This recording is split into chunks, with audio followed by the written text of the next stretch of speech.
documentary film, invented in the late 1800s alongside the film camera, and made popular most recently by filmmakers such as Errol Morris, Steve James, and Morgan Spurlock. This genre of cinema is best known for focusing on diverse, non-fictional subjects while blending creativity with reality. The biggest challenge facing the documentary filmmaker is figuring out how to impose dramatic structure without changing the truth. This is a challenge that a number of filmmakers will face this year at the University of Central Florida's film program.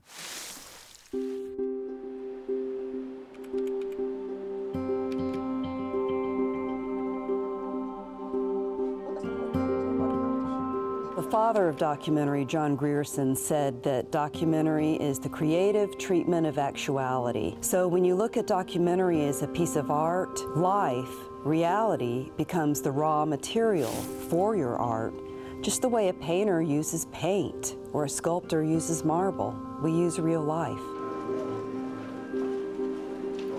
Just be thinking about how it is you think that you might be able to contribute starting with this week. This semester, the film department and the history department are coming together in an interdisciplinary effort underneath the umbrella of the Burnett Honors College. And we're really excited about it because it gives us a chance to have film students, history students, and any other students that are in the Honors College collaborate on a documentary film that will actually serve a nonprofit in our community. Working with honor students that aren't film students is more challenging because you have to help them understand that we are trying to make a film that has a message, a film from which an audience can walk away and feel something. It's not just a journalistic exercise. You structure it in such a way that the resulting product reveals something new about being a human being.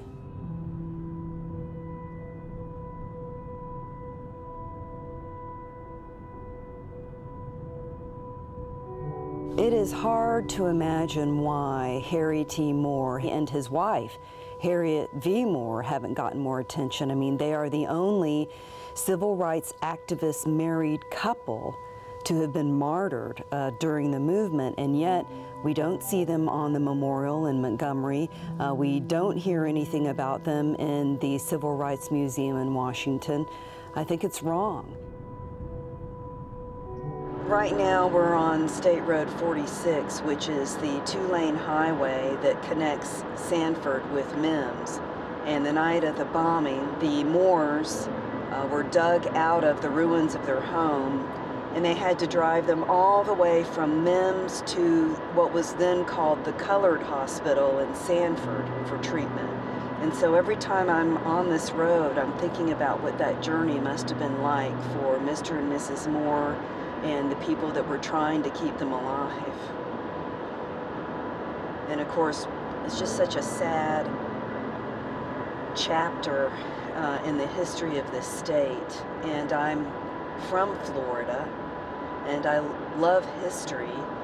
And I think that one of the things that attracts me to this project is it's such an important story for everyone in Florida to know about.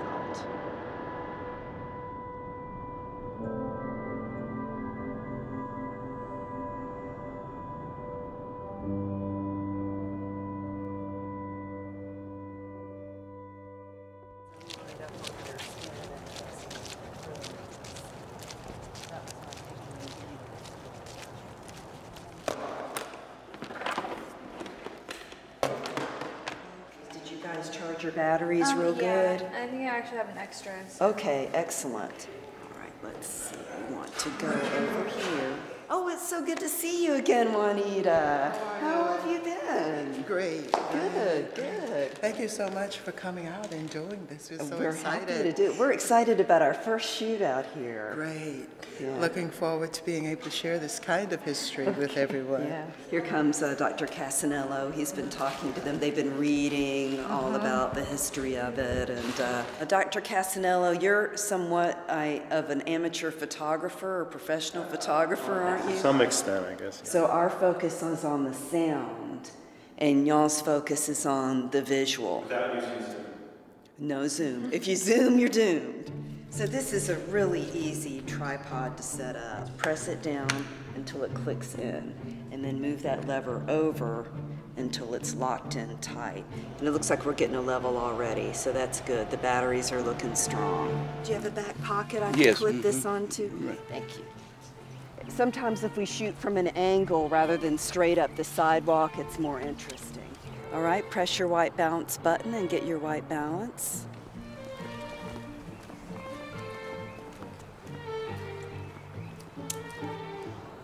Great. Okay, now can you think about how you would shoot that handheld following right up close to him? Rather than shooting from this angle, you're going to want to come over here and shoot more like against the wall. The bomb that killed Mr. Moore and eventually killed Mrs. Moore was placed right about where the center of that bed would be. For a class to really achieve your educational objectives, you as the professor should have to learn as well, along with the students too. So I think it's going to be really kind of exciting to be, the group that sort of gets this story out, in a way that no one has previously.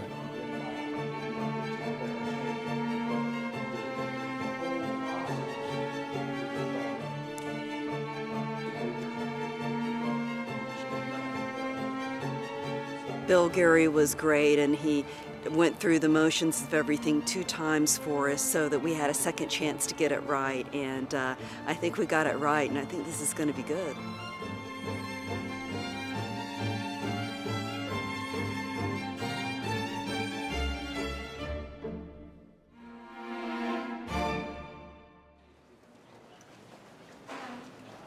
We want to break down your story's elements, the scenes you've shot, the interviews you have, the video, into separate parts. And then we want to try to order them in different ways and take your film beyond the obvious techniques of storytelling. I teach a lot of classes in the film department at UCF. I teach Foundations of Story, Documentary History, and Documentary Workshop.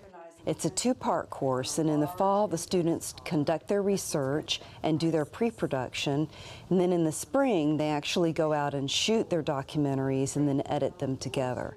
You're going to be putting your cards up and arranging them on these cloth walls here in different ways. And then once we get done doing that, we're all going to walk around and look at each other's stuff that's up on the board. And of course, we're going to need fuel.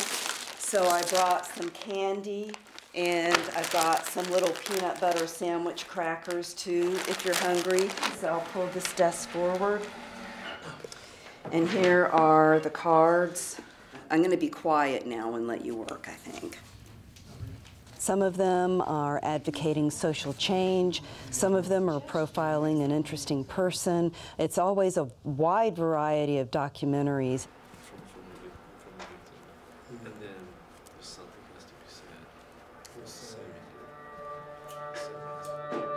People's lives, their children's lives, and their grandchildren's lives depend on what you're going to do to them.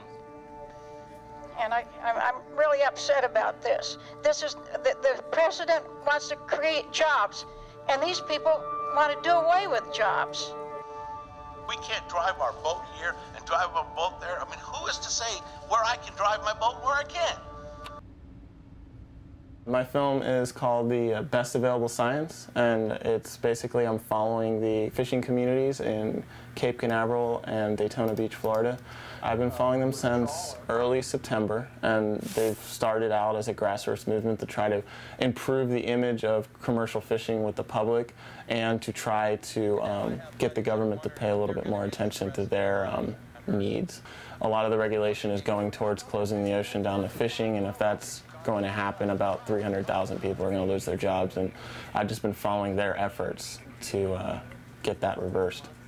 I really wanted to do the film as just kind of like a Deadliest Catch sort of thing, where I think it would be cool to go out on a boat and see what it is these people do. But commercial fishing in Florida is really a bunch of guys that are throwing rods and reels out just like I was, and it was nothing like I imagined. So I figured I'd stick with it, and this is where I'm at now. If I thought for 1 minute I was going to catch the last red snapper, or the last 100 red snapper out here so that my 18-year-old son would not be able to catch red snapper, I mean, that doesn't make much sense.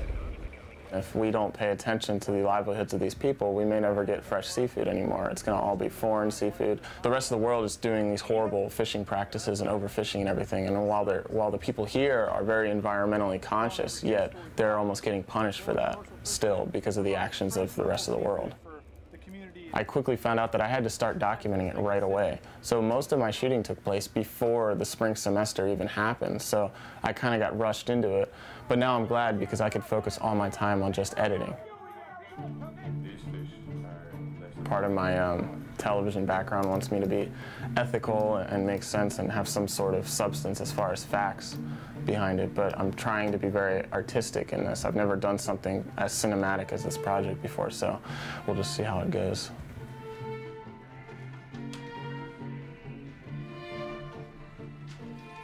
It's been a little bit harder than I expected because, you know, when you have all the ideas in your head, but putting them on paper and putting it into a, I guess an organized manner, it gets a little confusing sometimes. It's definitely harder than you would think.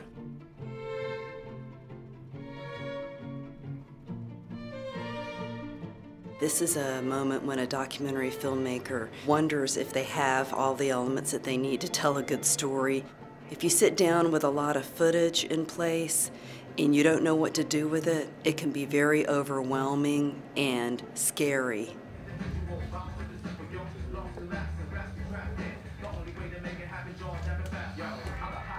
Doing this exercise is helpful, but it's also really difficult because it's difficult to know what's going to happen, how I'm going to structure my film if I don't even have anything shot.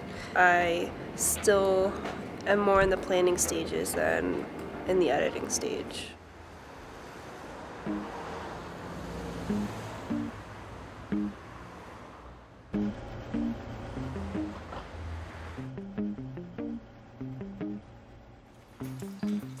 I've been interested in farm worker issues for a long time. A couple of years ago, I went on an immersion trip to Apopka, and we met some farm workers and they talked about some of the struggles that they face. And ever since then, it's been an issue that's kind of been lingering in the back of my mind. And I wanted to do something that addressed it, but I wasn't sure what. When I went on the immersion trip, Larissa was one of the people that had organized it. I know that she is really passionate about what she does, and I thought she'd be a great person to interview. Some of the issues are poverty wages, exposure to dangerous chemicals such as pesticides, sanitary conditions, overcrowded housing. When I decided to sign up for the documentary class, farm worker issues, it seemed like the obvious choice for me for a topic. So I'm kind of just taking it as I go along. I'm learning more about myself and the way that I work and the way that I do things. I am a journalism student and I don't have a background that allows me to work with cameras a lot or other equipment, and I didn't really know what I was doing. I was brand new to it, so just being able to say that I accomplished this and I made a 10-minute film will be huge for me.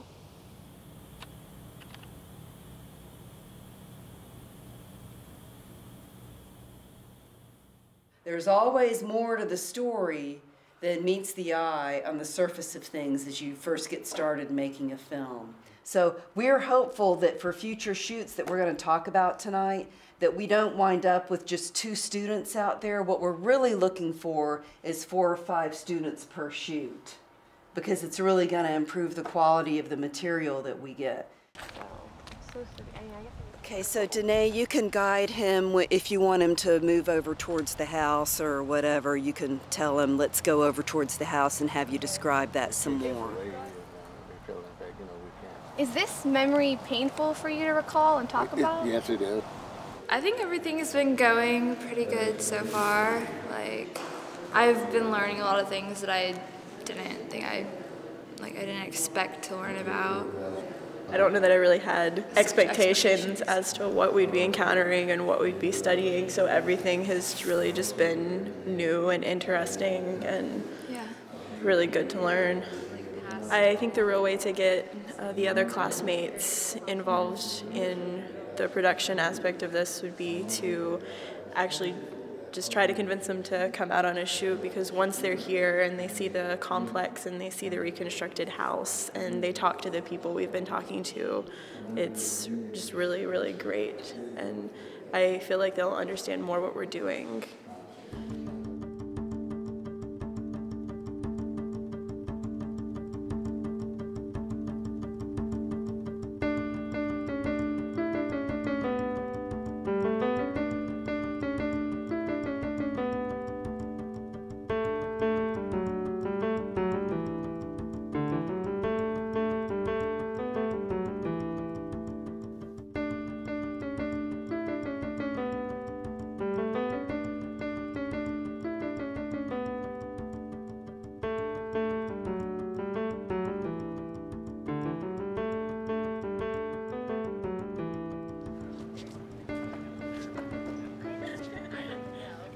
At this point in time, we're over halfway through our shoots, and so we have a good sense of how this documentary is shaping up. We're getting to interview a lot of people in the community who commemorate the Moors in very different ways, and they don't really commemorate the Moors collectively, or at least collaboratively like we first thought. So it's been kind of a challenge in a lot of ways to sort of reconfigure the story, because I think going into this, we all just assumed everyone was collaborating and everyone was celebrating the Moors, but they all kind of carve out their own unique way of remembering the Moors, and this is what we're really trying to capture and understand. It's gruesome. Yeah. We are expecting everybody to at least have a disc that will play in our DVD player over there, and to have some sort of taste for what your film is going to be like in one way or the other. Well, the day that they bring in the first cut of their film is really exciting for me. I mean, sometimes I can't even sleep the night before because I can't wait to see the very first cut of their film. We can't drive our boat here and drive our boat there. I mean, who is to For this day, I brought in Chris Ramsey. What I find most fascinating about your guy wasn't the interview that he did, your standard interview. It was the interview that he did while he was fishing. Chris has actually worked on the selection committee for the Florida Film Festival documentary selection, and I thought he would be a perfect person to bring in for them to get some outside feedback on the first cut of their films. Spontaneous, looking for adventure, will treat a woman right, and I need to get married now. I think Ahmed Saleh, he would actually be good at getting married. He's got the sense of duty. Other guys I know, like, they don't have that. They're kind of like living with their parents and they're spoiled and they don't care about anything. And they just kind of want to get married because, I don't know, they want to have sex or because they're needy, I don't know. My documentary is about Muslim marriage in America, how it works, why it's so unique, and the struggle of young people seeking marriage while holding fast to their ideals. I probably think about marriage probably more than I think about like eating. I go to school and I work full time, and so I think I'm doing pretty good for the most part. My biggest problem is probably getting the action, because a lot of this is talking and opinions and interviews, but I got to figure out, how can I get my characters pursuing marriage? At this point in my shooting, I don't know whether I'm doing it mainly like informing and exploring that process, and then sprinkling in like some of his personal attempts, or am I like it's all about him, which probably I'd rather have, and then sprinkle in some of that exploratory material. I think that your main character is compelling, interesting, intriguing. You don't want to take your eyes off of him. I myself am a Muslim, and one of these days, I myself am going to have to get married. How I'm going to do it, I'm not exactly sure. I go one day to by the masjid, and the imam was like, hey, we got a social gathering. And he's like, I'm thinking in my head, Islamic speed dating. I'm like, oh, that's interesting. Hopefully, this could also serve as a guide for, other Muslims in the community. When they watch my documentary, they can see what's going through people's minds. Thank you for being here today and coming through. I'm glad to be here. From this point forward, I have to keep them moving. I have to keep the momentum up, and if they get stuck, I have to be there for them to help them get over that obstacle. We mobilize young people and students to support the campaigns of farm workers who are organizing for better wages and working conditions.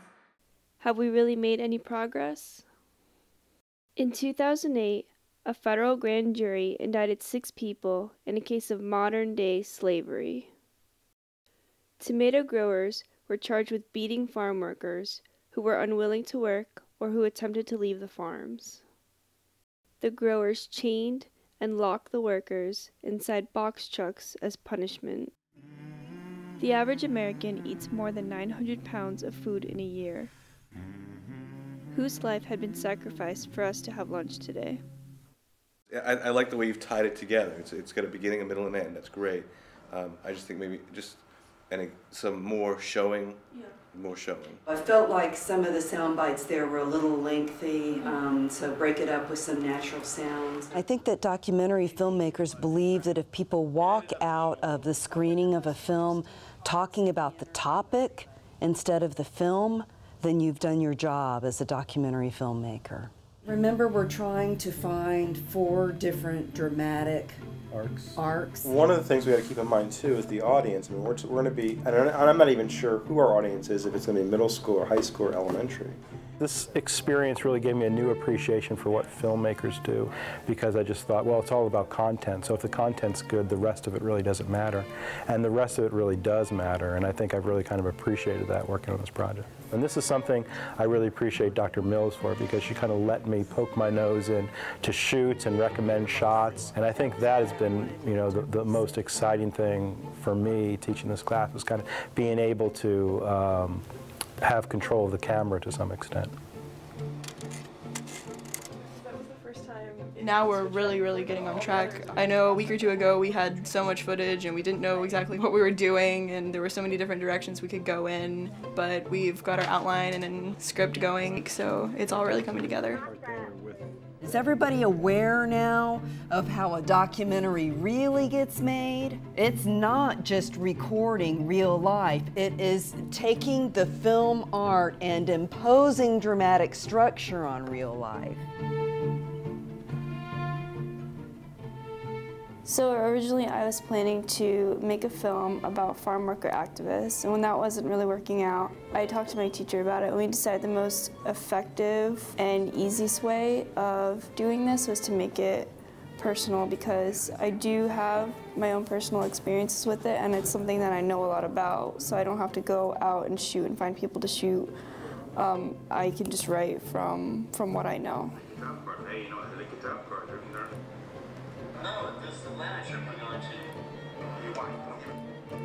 2 weeks ago, I went to do some work on my project, but I was unable to because my hard drive was stolen.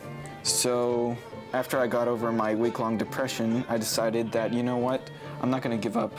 I'm going to meet with my characters again, and you know what, maybe I could even do it better than before. I had a plan, but God had another plan, and His plan was better than mine.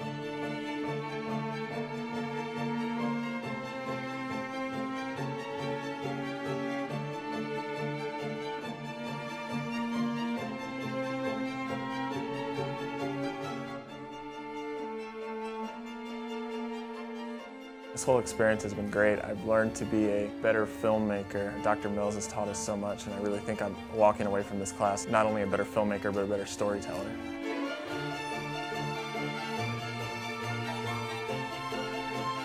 Tell me a little bit about what you think about Harry Moore.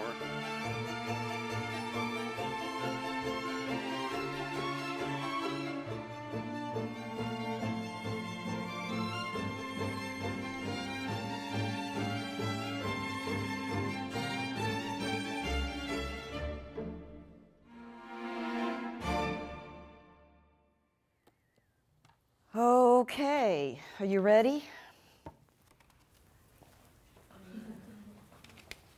I think every class I teach, I hope, makes me a better teacher. And so I guess what I'm learning is how to be patient with them as they make their own discoveries about what it means to make a piece of art.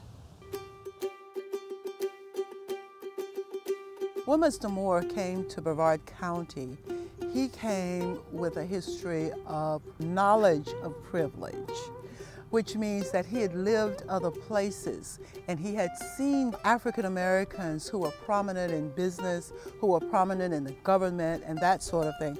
When he came to Brevard County, he did not see that. He first got involved through education. He became a school teacher.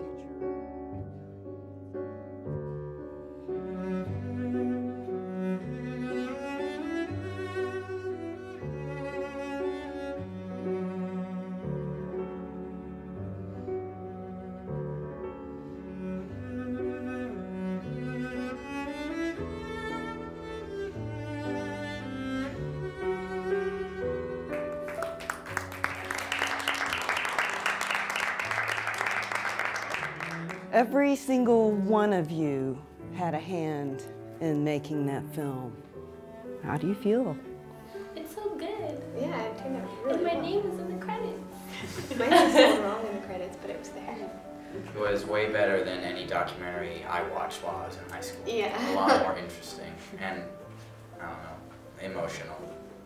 It's pretty engaging. Yeah. I don't expect that all of the students will go into becoming an artist or will even take another art class again.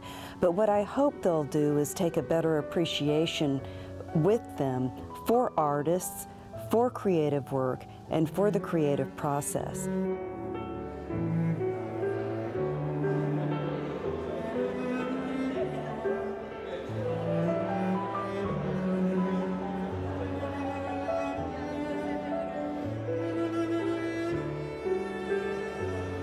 I want to extend a warm welcome to all of you and let you know how much we appreciate your coming out on this beautiful Sunday afternoon. I hope that they'll walk out of this class with more confidence that they have the ability to express their message through the medium of film. And I hope that they'll walk out of this class knowing that they can work with people. Because documentary filmmaking is about loving people. And if a student can come into this class and walk out of it knowing that they've won the trust of someone, so much so that they're allowed to tell their story, that's a really great feeling. It's an important feeling for someone their age to have.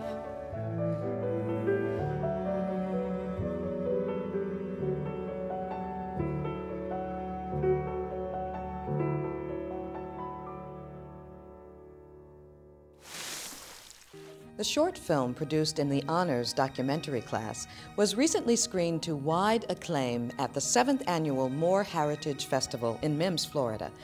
This inspired Dr. Mills, Dr. Casanello, and several of the students from their class to reunite to expand their project into a feature-length documentary. Bianca Fortes and Abdullah Sabawi are currently fine-tuning their documentaries and plan to submit them to film festivals around the United States. As for Presley Adamson, the National Television Academy recently recognized his work, granting him an internship with the Discovery Channel in Washington, D.C. For more information about the UCF Film Program, please visit www.film.ucf.edu. I'm Bea Boyd, and thank you for visiting the gallery.